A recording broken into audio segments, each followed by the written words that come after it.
Junpei walked slowly back to the others who were waiting some distance from the door talking to one another. Sana and June had joined them as well. Huh? It looked as though they hadn't found a chance to break into the conversation yet.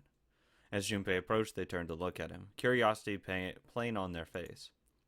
Before long, the other three did as well. What was that about? How should I know?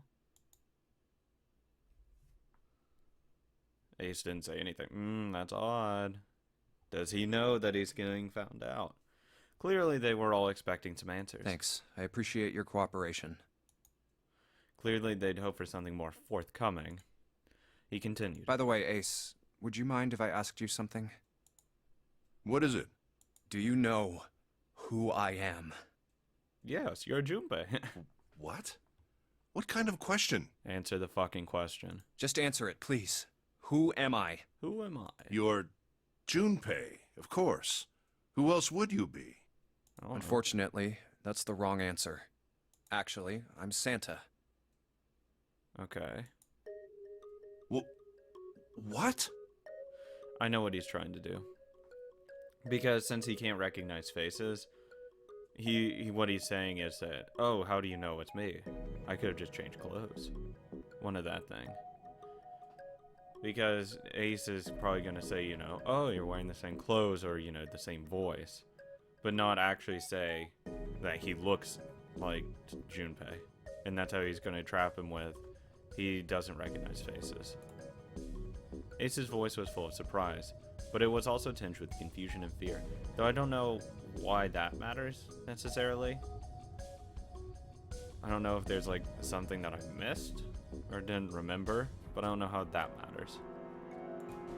Everyone else looked nearly as surprised. Santa, shut the fuck up. Santa looked especially shocked to discover he was actually someone else. If he spoke, however, the trap would be exposed. Junpei quickly continued. The clothes I'm wearing, I borrowed from Junpei. And the clothes he's wearing are mine. We had a little swap. That's ridiculous. Impossible. So, you're saying I'm not Santa? Of course you aren't. Why? What makes you so sure I'm not Santa? There you go. If you were Santa, then door 3 wouldn't have opened for us just now. Wow, he even went the entirely different way. I would have just said, yeah, you don't sound like him, nor do you look like him. But of course, I can't. If he didn't like know what he looked like, you just don't sound like him. Which still sounds like, it's weird, but that sounds even weirder. 1 plus 7 plus 8 plus 3 equals 19. 1 plus 9 would be 10. The digital route would be 1. But the 4 of us just opened door 3. That's not what really matters, though. You can't possibly be Santa. Your bracelet number isn't 3. Yeah, you just fucked up, buddy. It's 5, right? Yeah. Only then, when it was too late, did Ace realize his mistake. He says jaw and glared at Junpei. You're exactly right. My bracelet number is 5. As he spoke, Junpei lifted his wrist up to show everyone the bright red 5 on his wrist. Sorry, Ace. I tricked you. Of course, I'm not really Santa. I'm Junpei. Yeah, that was blatantly obvious to everyone. Who could possibly think I was? It's obvious I'm not. To think I was? Ridiculous. But I guess you couldn't see just how obvious it was. I asked you before, didn't I? What makes you so sure I'm not Santa? Yeah. And you answered. If you were Santa, then door 3 wouldn't have opened for us just now. Most people wouldn't say something like that. The first thing that would come to anyone else's mind wouldn't be the bracelet number. Exactly. There'd only be one thing they'd say. Yeah, you don't look like him. One sentence. You don't have his face. Or, you know, you just don't look like him. Same thing. Same thing. Ace, you have prosopagnosia, am I right? Junpei's voice was quiet and calm. He knew the truth, so did Ace. Prosopagnosia? No, long story. The others looked confused. What's that? No clue. Prosopagnosia is... Yes, Dr. Lotus explained. He heard Lotus begin to explain it to them. Ace glanced at them, then turned back to Junpei and sighed. Very well. I confess. Hardly a crime. I don't know why that matters. I have prosopagnosia. I cannot differentiate human faces. Is that what this was about? You want to mock me for my disorder? Oh, God, stop it. No. No, not at all. I'm not making fun of you at all. In fact, I feel kind of bad for you. I do, too. No, the reason I brought this up is that there's an excellent chance the person who killed Snake. As that. Ace's face tightened. His eyes narrowed. What do you mean? Junpei leaned casually against the iron piping of one of the beds. Oh. Because he didn't kill Snake. He just looked like Snake. So it's gonna be... like, that's why he probably has it. Because he would be convinced that he actually killed Snake, but didn't actually kill Snake. That's why it matters. There you go. I'm keeping up now. I'll just come right out with it. I think it was you, Ace. You killed him. Junpei was suddenly very aware of 5 pairs of eyes on him. He had their undivided attention now. The room had grown very, very quiet. Junpei took a deep breath. That's ridiculous. What possible evidence do you... Oh, no. Since I made the claim, I have to back it up, so calm down. I have 3 pieces of evidence. The first, think back to a few hours ago. You made us argue over the 3 doors here in the big hospital room. It's true. There was no way all 7 people could go through them. Lotus suggested that we sacrifice one of us. Lotus looked away awkwardly. Junpei glanced at her and continued. Then you, Ace, said, I'll stay here. Yes, because I'm very noble. Fuck off. Why would you say something like that? It's pretty simple, really. You didn't want us to see the dead body in the shower room. Oh, yeah. If he sits out, then you can't go through door 3. At all. You see? If Ace stayed behind, there were only 2 doors the rest of us could go through. Because if anyone else stayed behind, door 3 is still an option. Doors 7 and 8. There was no way we could get through door 3, the shower room. You knew that, didn't you, Ace? That's why you volunteered to stay behind. Come on now. I think that's going a bit far. I can understand if you're jealous of my bravery. Oh my god. Please don't devalue my actions. Fuck off. I only wanted to save the rest of you. Surely you can understand my altruism. Get fucked. Altruism, huh? Junpei stared off into the darkness at something very interesting and lazily began to dig out a persistent bit of wax out of his ear. You already knew, didn't you?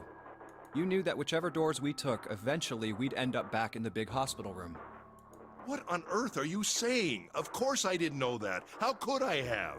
Because you wouldn't have taken that drug to go to sleep. Really? Yes. Pleading was not something they'd heard from Ace before. Junpei pulled out the piece of wax from his ear, glanced at it, and flicked it off into the darkness. Oh well, that's cool. I've still got 2 more pieces of evidence that say you're the killer. The second is that, as I said earlier, you have prosopagnosia. Then you mean to imply that a person who can't distinguish human faces must be a bad person? Oh my god, get off your high horse and fucking calm down. No. Junpei, they call that prejudice. Oh, fuck off. Get fucked. No, I am not that stupid. You get the fuck out of here. Then why? Well, before I explain, I suppose there's something I should tell you. That isn't Snake in there. The corpse in the shower room. It's not Snake's. What? Ace's face went pale. The others looked confused as well. If the body wasn't Snake's... I didn't put it together right away, but there was something Clover told me. She said that Snake's left arm was prosthetic. He'd lost his real arm in an accident. That's unfortunate. But the body we saw in the shower room, let's call him Guy X. Guy X's left arm was definitely flesh and blood. In other words, Guy X couldn't possibly have been Snake. Oh god. No. That's impossible. This is awkward for you. Ace started muttering deliriously to himself, shaking his head back and forth. Junpei was long past caring. Let's say, hypothetically, that the killer didn't have prosopagnosia. Okay. If that were the case, he would immediately realize that Guy X wasn't Snake. Yeah, unless he looked really, really similar to him. Even if the clothes were the same as Snake's, their faces would be completely different. It would have been obvious they were different people. And yet, they still killed him. Why? Because they didn't know. They wanted to tie up a loose end. Because he was in the previous game.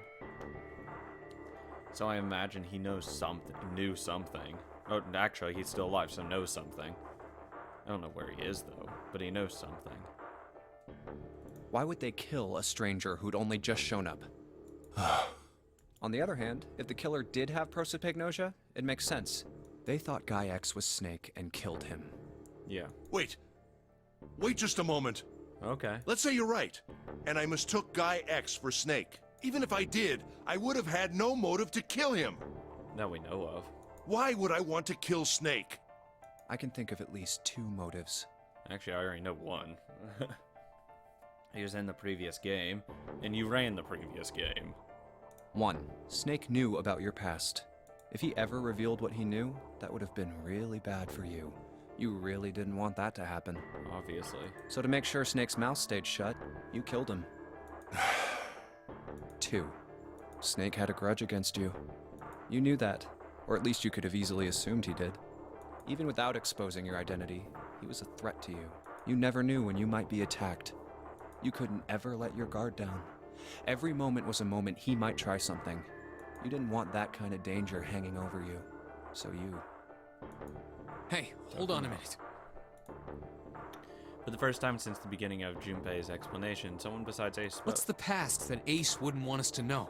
CEO of Cradle Pharmaceuticals. Why did Snake have a grudge against him? Look at this. He handed Santa a small piece of paper. What's this piece of paper? Santa squinted at the paper and began to read. The nonary game was played once before 9 years ago. The person with the number 2 bracelet attended the game 9 years ago. It was planned by the following 4 people. Cradle Pharmaceuticals CEO Gentaro Hongo. Hongo. What is this? Basically the proof that he's evil and is a fucked up dude. Slowly, Santa looked up from the paper. His eyes met Junpei's. It's the message from Zero. It was in the safe in the first class cabin. Then suddenly, Give me a break! Ace's face was red and shaking, and his voice was full of fury tinged with desperation. That paper is a lie! Oh, I'm sure it is. Because reasons. Someone is trying to frame me! Oh, yeah. Me. You said me, right? Well, that's awkward. Junpei's eyes narrowed, and the trap began to close. If it was a lie, why'd you say me? Dude, just give up now. Ace inhaled sharply, his eyes flicked off of Junpei to something, anything else. Wouldn't that mean you're admitting you're Hongo, the CEO of Cradle Pharmaceuticals? Or am I mistaken? It was as though a switch had been flipped. The color drained from Ace's face as he realized what he'd done. His eyes went wide. Very well. I admit that much. Okay, you're one fucked up dude. I am certainly the CEO of Cradle Pharmaceutical, Gentaro Hongo. So what if I am? You ran the last game. Can you go to jail, please? I don't know anything about this nonary game that supposedly took place 9 years ago. Mate, shut the fuck up. Everything on that scrap of paper is bullshit. Dude, shut the fuck up. Snake, please tell him how, you know the game was run by Cradle Pharmaceuticals. Someone is trying to set me up, you see? First of all, First of all, Ace stammered as he tried desperately to work himself to a more tenable position. Junpei, you're claiming I did this all by myself. Think that over, all right? Okay. How could I have killed Snake all by myself? If you have the number 9 bracelet, you have 10. You have a number of 10, and then you grab Snake's 2, which will give you 12, which is open. You can open the door. Not Snake. It was Guy X. Well, same thing. I don't care who it was. You said the killer put this other man into door 3, right? Yeah, maybe. Then I couldn't have possibly done that alone. Yeah, you can. I couldn't have opened door 3 with only myself and Guy X. Nope. You could have. Mm-hmm.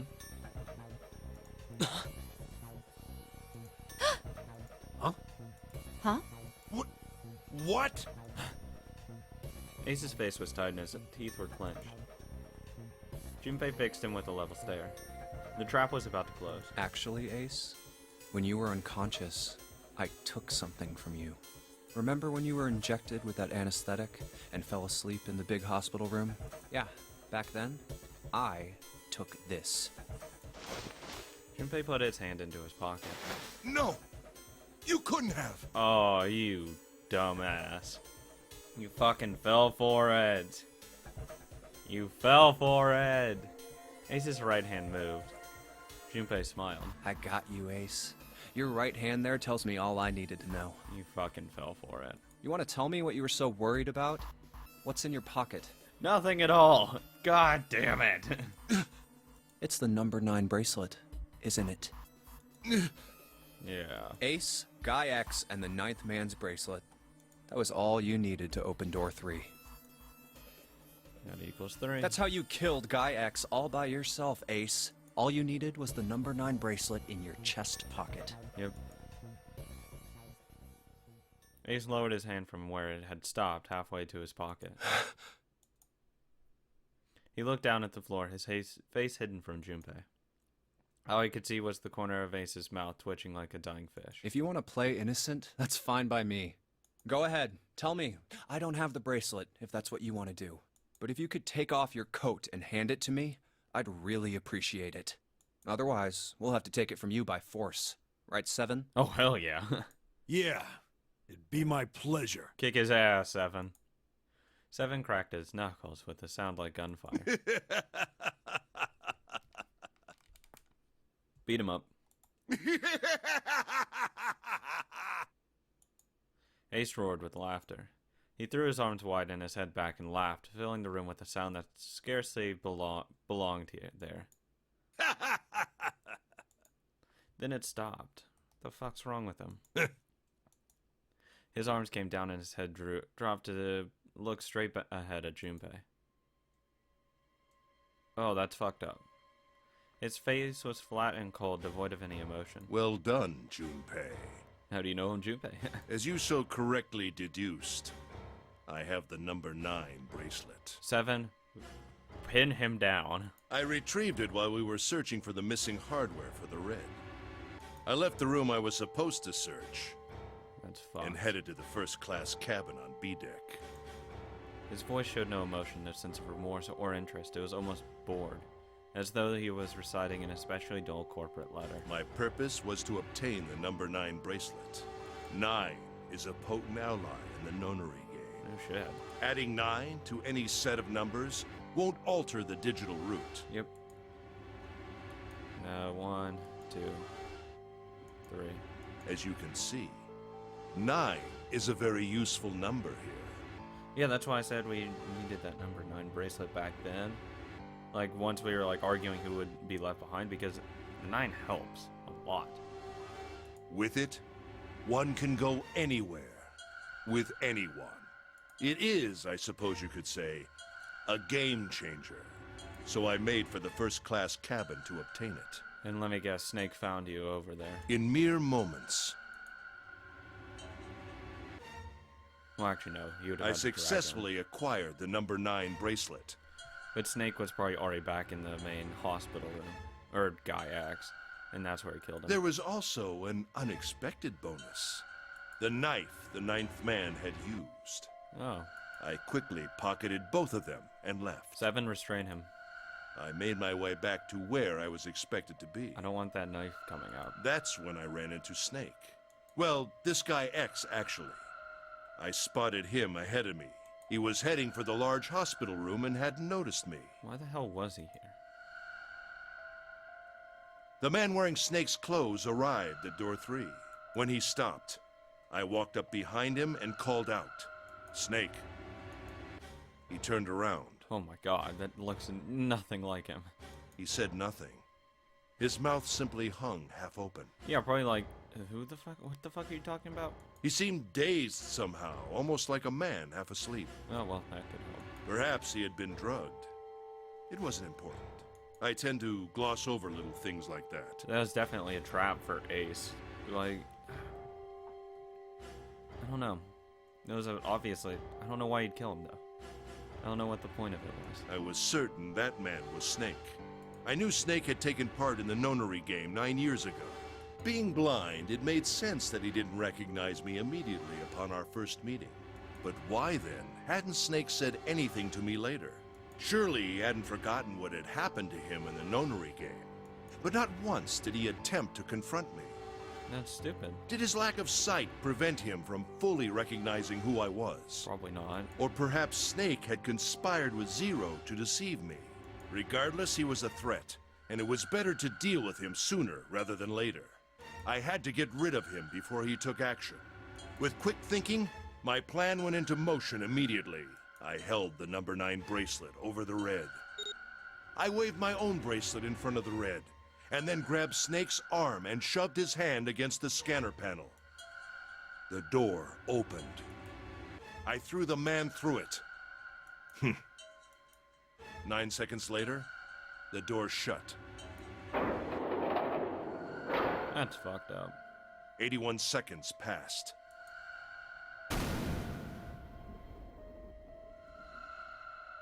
The man inside the door passed away.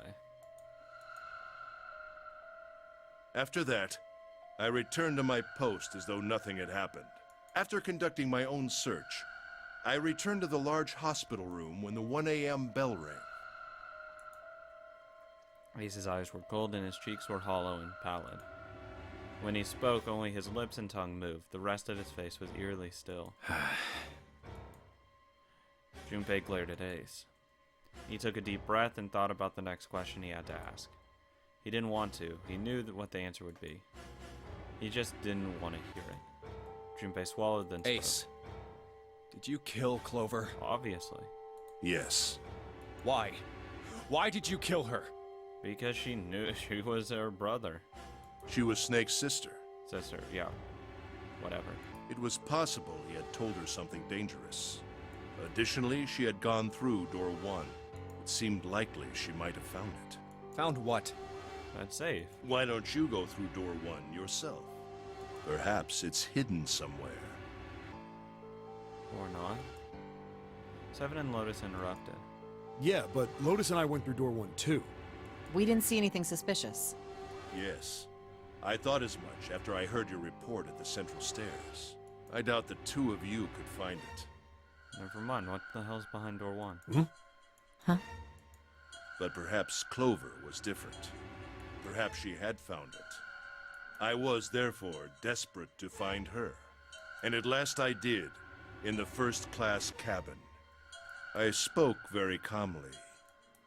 Did you see it? See what? Don't act as if you don't understand.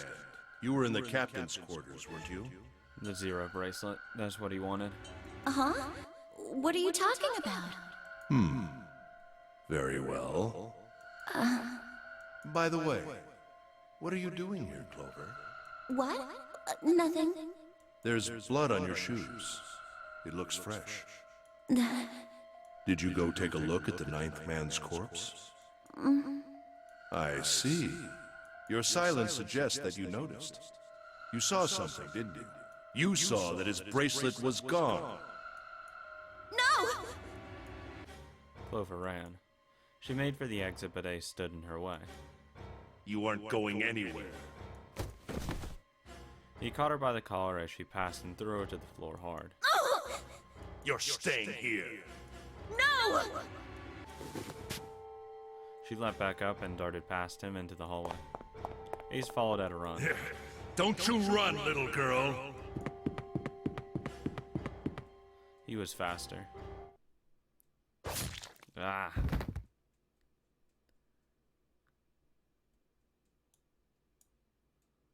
That was how I killed Clover. He was faking his death, and the other ones, and possibly Santa as well. Both of them might have been. Like when everyone had died at that point, that he was one of them. Or the one like who killed like Lotus. Like it could have been Ace at that point. His face hadn't changed. If he felt guilt or remorse or anything one might feel after taking the life of another human being, it didn't show. You son of a bitch! Yeah, he is a fucked up human being. Seven's whole body trembled with rage, and his voice rumbled with hate.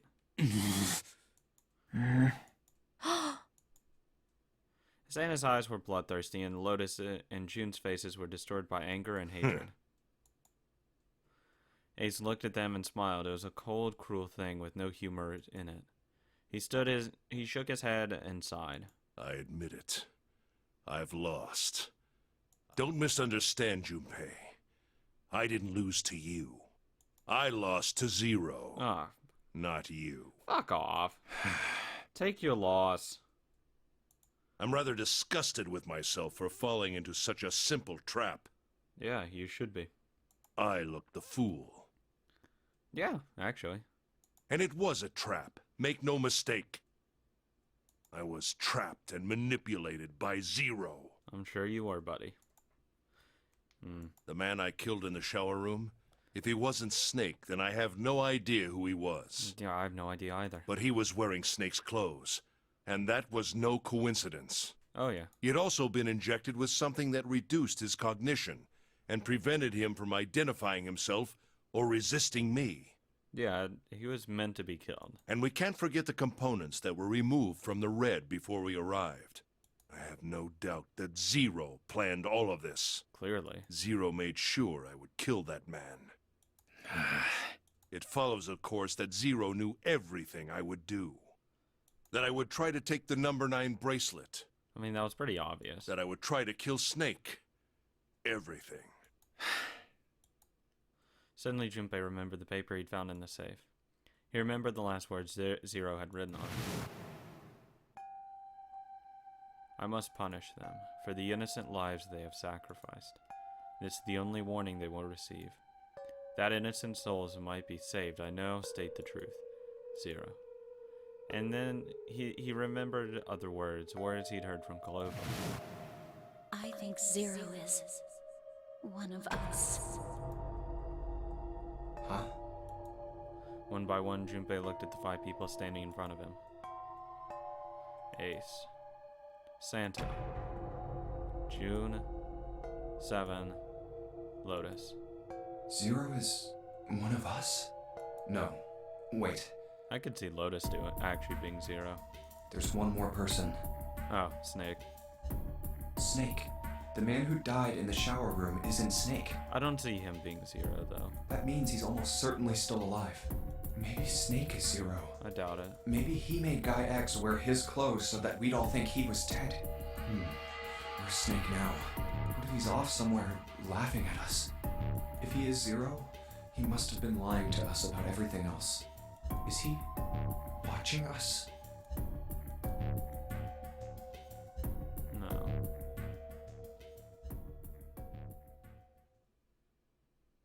Well, I believe I've finished with my confession. Why don't we get moving? Moving. He sounded as if he'd just finished doing nothing more than nothing more exciting than describing the weather. For Santa, it was the last straw. What the hell is this shit? No shit. You aren't going anywhere, you son of a bitch! We're gonna leave your ass here to rot! Why? Because I killed Clover? And random dude? That's ridiculous. Why are you so upset that I killed the little bitch? Okay, you're a nice guy. She was nothing to you. A stranger you only met a few hours ago. Am I wrong? Dick. You bastard! 7 roared and lifted a fist that would likely have shattered Ace's jaw. But someone else was faster. The hell? It was Lotus. She stepped toward Ace, raising a fist of her own. And drove it straight into his nose. Blindsiding me with a punch, huh?